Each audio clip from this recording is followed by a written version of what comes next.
These sort of strange mic getup reminds me of the time my young daughter on an airplane got her headphone wires caught in her braces and couldn't get them undone. And I wasn't sitting next to her, but the stranger who was really doing his best not to completely lose it. In any event, I'm very happy to be here. 1 year ago, the National Oceanic and Atmospheric Administration, NOAA, reported that CO2 in the atmosphere was hovering around 400 parts per million. Scientists view this as the level that increases the risk of the global average rise in temperature of 2 degrees centigrade, which in turn increases the risk of catastrophic so-called runaway warming. No single number represents a certain tipping point, but as one publication put it, turning 400 is a whole lot worse than turning 40. And since that announcement, the news on these matters contained in the reports of indisputably credible scientific bodies over the last few months, as I'm sure you know, has not been reassuring. One of the more alarming aspects of the recent reports has to do with sea level rise. It's fitting that we're here in Newport, but equally fitting in Boston, Portsmouth, Portland, or Providence. In the near future, sea level rise will come mainly from thermal expansion. As ocean water warms, it expands. But think about ice again. If you have a drink with ice in it, the level of the liquid does not rise appreciably as the ice melts, right? We all know that. But it's a different story if you add ice to the glass. Adding ice does increase the liquid level. And that's the difference between ice melting in the Arctic, which is not a landmass, and on Greenland and Antarctica. Greenland and Antarctica are land masses, and when their ice melts and runs into the oceans, the effect is far different, and again, catastrophic as compared to the effect of thermal expansion and of Arctic ice melt. Estimates of modest sea level rise in the centimeters are related to thermal expansion and Arctic ice melt, and estimates of truly catastrophic sea level rise in the many meters assume melting of the Greenland and West Antarctic ice, in some areas of which the ice is actually melting faster than expected. In light of this context, I'm going to talk about two things: energy efficiency and renewable energy. And as basic as these topics are, and as knowledgeable as this audience is, I'm hoping to cover some material that will be news to at least some of you. So one more bit of context. I'm talking here mainly about electricity. We need to minimize our use of electricity and then decarbonize the electricity we do use, and we actually get a twofer here to the extent that we also electrify our transportation system. By the way, although I can't talk about the DPU's grid modernization order yet because it's in process, others can, I see, I will say that our vision of the modern electric system is that it will significantly facilitate the integration of energy efficiency and also renewable resources. So given this context, let's turn first to energy efficiency. And I may not be the first person here to mention that the American Council for an Energy Efficient Economy has ranked Massachusetts the #1 state in the country for energy efficiency, and Boston the leading city in the country.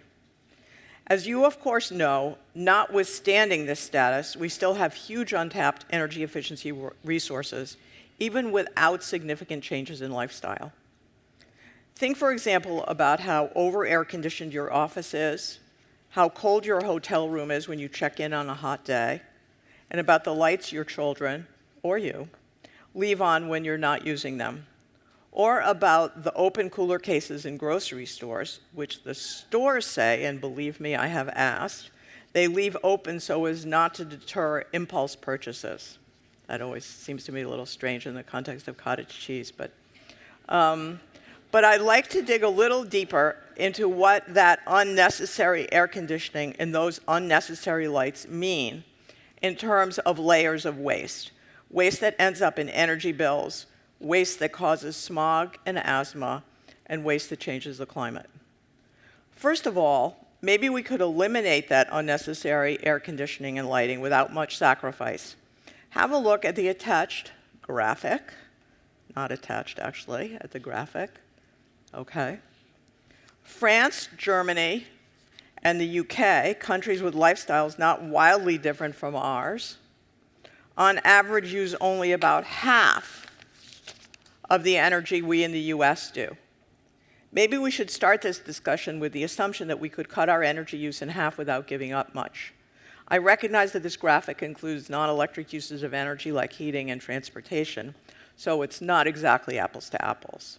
And by the way, since I mentioned transportation, I can't resist adding that if we slowed down from 65 miles an hour to 55 miles an hour, we'd increase our miles per gallon by as much as 15%, with the associated savings in greenhouse gases and cost.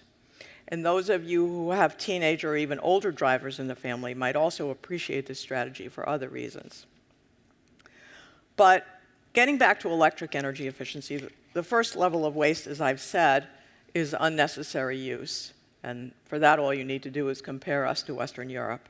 Think next about the second layer of waste, which comes from conventional fossil fuel generation. A single cycle steam power plant has efficiencies of around 35 to 42%. A combined cycle gas plant does better with about 60% efficiency. So just for simplicity's sake, call the generation efficiency 50%, which is generous. So half of the energy in the fuel is wasted. And remember, we only really need to use half as much energy to begin with if we accept the Western European standard of life. Now, how about those lights we left on unnecessarily, maybe incandescents, although I hope not? They're at best 10% efficient, but probably more like 2%. That's not hard to believe when you think about how burning hot one of those light bulbs is. You can't unscrew it with your bare hands when it's on. That's all about wasted heat. By the way, I know that incandescent light bulbs are an extreme example of inefficiency, but even LEDs are often no better than 15% efficient. Some Energy Star air conditioning units are under 10% efficient.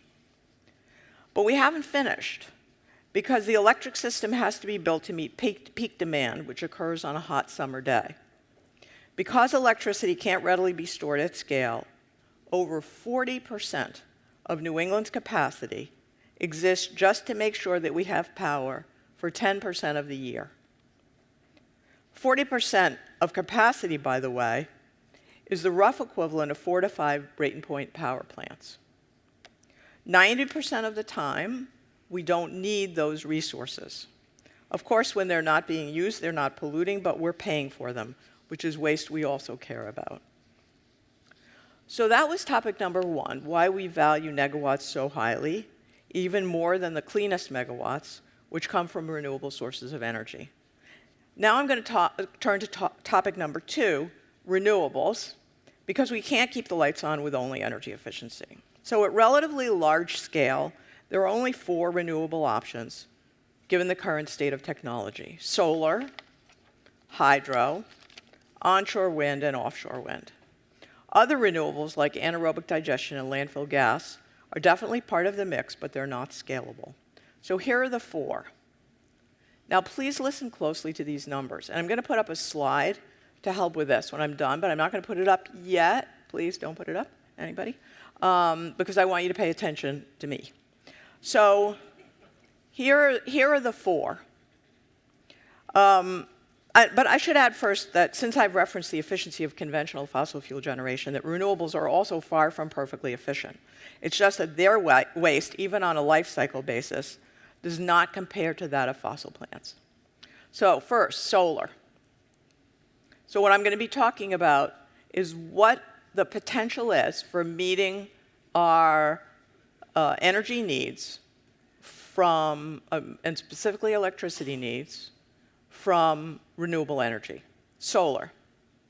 Massachusetts has gone in 7 years from 4 megawatts of solar energy to about 500 megawatts, with a solar goal of 1,600 megawatts in 2020. So that's huge progress, of which the Patrick administration is appropriately proud. With the rest of New England, the region is at about 650 megawatts. Add the remaining 1,100 megawatts of the Massachusetts goal to the current regional total, and add another 500 megawatts for the rest of New England for argument's sake. Sorry, I'm actually a native Rhode Islander. I don't mean to bash the rest of New England, but and call it 2,250 megawatts as a regional goal for 2020 to be generous. So keep that number in mind. So the number to remember for solar is 2,250 megawatts as a regional goal for 2020, 2,200 megawatts. Hydro. Since we're talking large, we're mostly talking about Canada. We're at about 1,200 megawatts from Hydro-Quebec now and are hoping to expand that over the existing line to 2,000 megawatts and hoping to add another 2,400 megawatts from either Quebec or Labrador or both. And I emphasize hoping. If you follow the Northern Pass controversy in New Hampshire, you know that getting large hydro to southern New England, where most of the electricity load is a challenge. So remember these numbers. We're currently at 1,200 megawatts. We hope very optimistically to get to 4,400 megawatts. So for hydro, hold on to that 4,400 megawatts.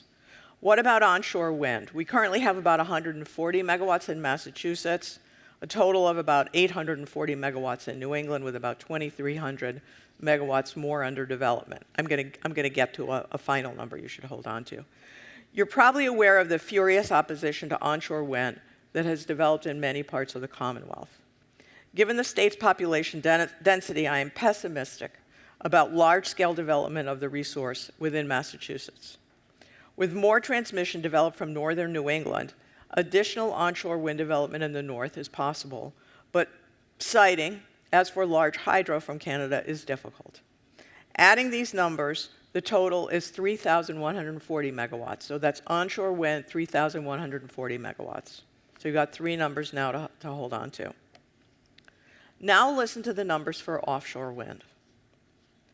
DOE's National Renewable Energy Laboratory concluded in a 2010 study that the U.S. has a technical offshore wind potential of 4 million megawatts, or 4,000 gigawatts. That's 4 times the country's total electric generating capacity from all sources. These numbers are technical potential, which is admittedly very far from existing or even planned development, and includes all of the coastal U.S. and the Great Lakes, not just Massachusetts or even New England. But New England has an impressive chunk of that capacity right off our coast, close to some of the country's biggest electric load, like where we sit. In fact, the National Renewable Energy Laboratory issued an analysis earlier this year that estimates that 5 gigawatts could be developed in the Massachusetts wind energy area designated by the Bureau of Ocean Energy Management and could be auctioned this year.